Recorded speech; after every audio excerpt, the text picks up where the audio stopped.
So, the FBI had hundreds of pages on Jeffrey Epstein, victim testimonies, flight logs, surveillance footage, and they just sat on it for years. But don't worry, Pamela Bondi's here to clean up the mess, because when the system fails, we don't get justice.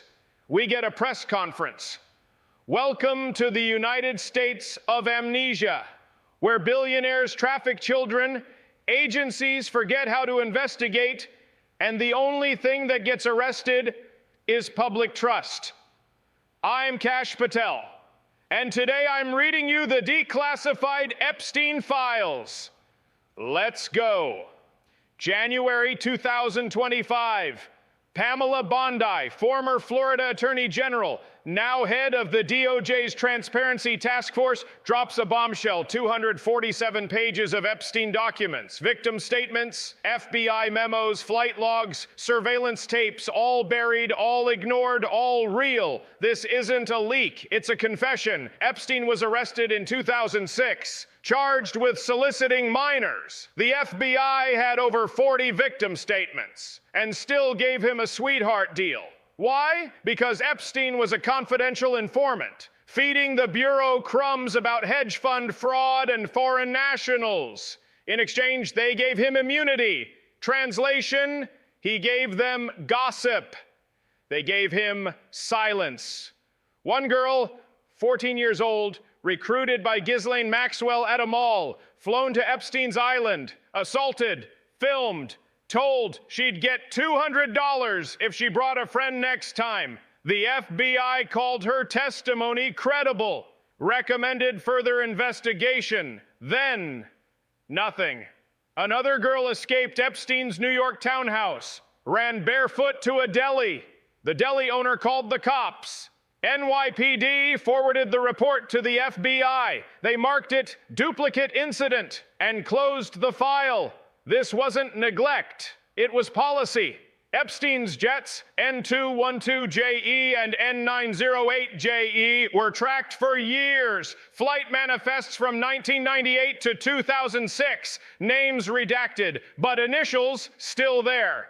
WJC, AHD, JKGM, Bill Clinton, Alan Dershowitz, John Kerry, Ghislaine Maxwell, all confirmed by pilot testimony. The FBI had this in 2008. They labeled it sensitive source material, filed it under non-actionable intelligence, because flying minors to a private island with politicians, apparently that's just elite networking.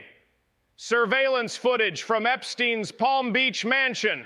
Multiple underage girls entering and exiting. The FBI recommended coordination with local law enforcement, then archived the footage. No further action. Imagine watching that tape and deciding the best move is to file it under miscellaneous. That's not incompetence. That's complicity. Here's the kicker.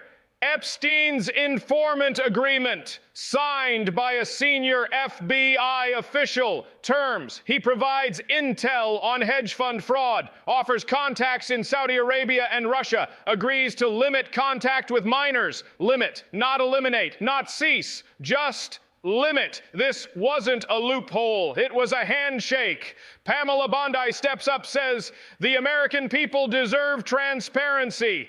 These files reveal systemic failure. We will not protect predators," bold words, but the files speak louder. They say, the FBI knew, the FBI waited, and the FBI protected. Within 48 hours, the files go viral. Hashtag Epstein Files trends on X. Victims demand hearings. Former agents deny everything. DOJ promises internal review. But here's the truth. These files weren't leaked. They were released because the system needed a scapegoat, and Epstein's dead, so now they're blaming the paperwork. Pamela Bondi didn't expose a conspiracy. She confirmed it. Behind every blackout is a decision, a choice to protect power, to shield reputation, to bury truth. One memo references a high-ranking elected official who visited Epstein's island. No customs record, no follow-up, just a blackout. Another email between agents says, "Do not pursue leads involving Redacted." Directive from HQ, not local cops, not prosecutors, the top. The Bureau knew who was involved, and they chose silence. A list of Epstein's preferred guests, compiled by Ghislaine Maxwell. Names redacted, but the notes remain. Likes blondes, age 14 to 16. Prefers Eastern European. Will donate if satisfied. This wasn't a party list. It was a menu, and the FBI had it. Since 2006, they had the menu, they had the logs, they had the tapes, and they did nothing because the names weren't just powerful, they were useful. Epstein wasn't just a predator. He was a broker, a middleman between money and leverage. And the FBI, they weren't just negligent, they were complicit. Pamela Bondi's files don't just expose Epstein, they expose the system that enabled him, the agents who looked away, the prosecutors who bargained, the politicians who flew, and the victims who were told to forget. But they didn't. They remembered, they testified, they waited, and now they watch as the truth trickles out, one name at a time, one lie at a time. So what happens next? Congress holds hearings, the DOJ promises reforms, the media spins, and the public scrolls until the next scandal. They say justice is blind. But in Epstein's case, justice had perfect vision and looked the other way. Let's talk about the agents. The ones who signed off, the ones who watched the tapes, the ones who filed the reports, and then did nothing. One internal memo reads, "Agent recommends no further action due to CI status." Translation, he's one of ours, let him run. Another note, surveillance footage archived. Do not circulate, why not? Because it showed what they didn't want seen. Minors, politicians, transactions. This wasn't just a failure to act, it was a coordinated silence. And then there's the money.